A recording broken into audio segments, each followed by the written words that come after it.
বালুরঘাটে রামনবমীর মিছিল আর সেই মিছিলে পুষ্পবৃষ্টি করেন সুকান্ত মজুমদার। শহর পরিক্রমা করে মিছিলে বালুরঘাটে তৃণমূলের রামনবমী নিয়েও কটাক্ষ সুকান্ত মজুমদারের। বালুরঘাটে সুকান্ত মজুমদারের রামনবমীর মিছিল আর সেখানে পুষ্পবৃষ্টি করেন সুকান্ত মজুমদার। এর পাশাপাশি তৃণমূলকেও কটাক্ষ করেছেন সুকান্ত মজুমদার। বালুরঘাটে একদিকে সুকান্ত মজুমদারের মিছিল, অন্যদিকে তৃণমূলের মিছিল আর সেই তৃণমূলের মিছিলকে কটাক্ষ সুকান্ত মজুমদারের। বালুরঘাটে রামনবমীর মিছিল আর সেই মিছিলে পুষ্পবৃষ্টি করেন সুকান্ত মজুমদার। শহর পরিক্রমা করে মিছিল, বালুরঘাটে তৃণমূলকেও কটাক্ষ।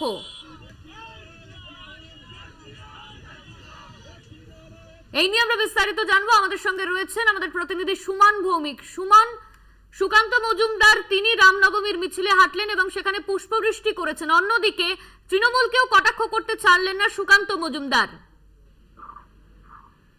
দেখো, আজকে বালুরঘাট শহরে জুড়ে কিন্তু এই রামনবমীর যে মিছিল, সেই মিছিল কিন্তু বেরোয় এবং গোটা শহর কিন্তু পরিক্রম করে এবং এই মিছিলে কিন্তু যোগদান করেন বিজেপির রাজ্য সভাপতি তথা বালুরঘাট লোকসভা কেন্দ্রের বিজেপি প্রার্থী সুকান্ত মজুমদার। এবং তিনি তৃণমূলকে কটাক্ষ করেন, কারণ আজ তৃণমূলের তরফ থেকেও কিন্তু একটি মিছিল বেরিয়েছিল এবং তিনি বলেন যে ঠেলায় না উঠলে বিড়াল গাছে ওঠে না। যারা রামনবমীকে আটকানোর জন্য অনেক চেষ্টা করেছিল তারা আজকে রাম নাম করছে। অনন্যা, ধন্যবাদ তোমায় সুমন। আমাদের সঙ্গে ছিলেন আমাদের প্রতিনিধি সুমন ভৌমিক।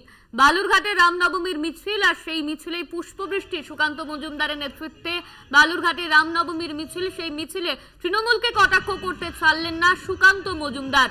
শহর পরিক্রমা করে মিছিল করলেন সুকান্ত মজুমদার। সেই ছবি আপনারা দেখতে পাচ্ছেন, বালুরঘাটের ছবি আপনাদের সামনে তুলে ধরছি। বালুরঘাটে তৃণমূলের রামনবমী আর সেই রামনবমী নিয়েও কটাক্ষ করতে ছাড়লেন না সুকান্ত মজুমদার।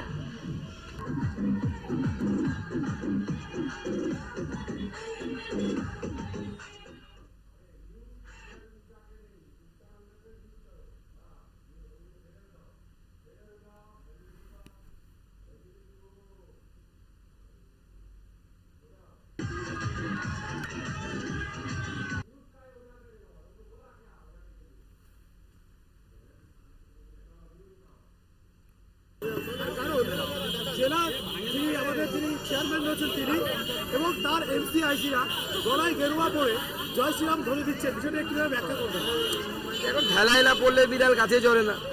আপনারা জানেন এখন মমতা বন্দ্যোপাধ্যায় রামনবমীতে ছুটিও দিচ্ছেন, তৃণমূলও রাম নাম নিচ্ছে। তো ভূতের মুখে রাম নাম শুনে আমাদের ভালোই লাগছে।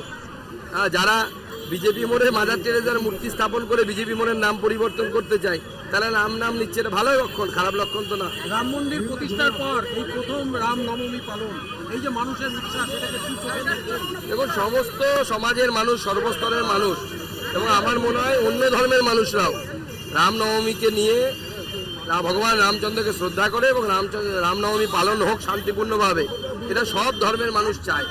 এবং সেই জন্য কিছু রাজনৈতিক নেতা উস্কানি দিয়ে ভোট ব্যাংকের জন্য এগুলো করে, কিন্তু বেশিরভাগ মানুষ এই উস্কানিতে পা দেবে না। ভগবান রামচন্দ্র সবার আদর্শ, সবার কাছে প্রেমের মানুষ, ভালো রাজা হিসেবে, ভালো প্রশাসক হিসেবে সবার সামনে তিনি একটি আদর্শ। আমার মনে হয় সেই জন্য এখানে চেয়ারম্যান চেষ্টা করছে রামচন্দ্রের রাম রাজত্ব আনার জন্য। মুখ্যমন্ত্রী কয়েকদিন আগে ঘোষণা করেছিলেন যে রামনবমীতে কাউরি উস্কানিতে প্ররোচনা দিবেন না। মুখ্যমন্ত্রীর সেই নির্দেশ এবং তার তৎপরবর্তী আজকের উচ্ছ্বাস। মুখ্যমন্ত্রী বলেছিলেন রামনবমী ওদের দাঙ্গা করার দিন, ওদের বলতে হিন্দুদের, কিন্তু হিন্দুরা কোনো দাঙ্গা করে না। এমনকি মিছিলে নাকি জয় শ্রীরাম ধ্বনিও উঠেছে, তৃণমূল দিচ্ছে। প্রথমেই বলি, তৃণমূল কংগ্রেসের তরফ থেকে রামনবমী উৎসবকে কেন্দ্র করে কোনো মিছিল করা হয়নি। সাধারণ বালুরঘাট শহরের সাধারণ মানুষ নেমেছে, সেখানে তৃণমূলের কিছু নেতা গিয়েছে, কিন্তু তৃণমূল কংগ্রেসের তরফ থেকে কোনো রকম মিছিল করা হয়নি। আপনারা কোথাও দেখাতে পারবেন না যে তৃণমূল কংগ্রেস ঝান্ডা নিয়ে রামনবমীকে সমর্থন করে বা রামনবমীর বিরোধিতা করে মিছিল করেছে, এটা দেখাতে পারবেন। সাধারণ মানুষ উৎসাহিত হয়ে তারা পদব্রজে বেরিয়েছিলেন এবং তারা ধ্বনি দিয়েছেন জয় সীতারাম। হ্যাঁ, জয় সিয়ারাম আর জয় শ্রীরামের মধ্যে তফাৎ আছে। সাধারণ মানুষ তার ব্যাখ্যাটা অন্যভাবে করছে।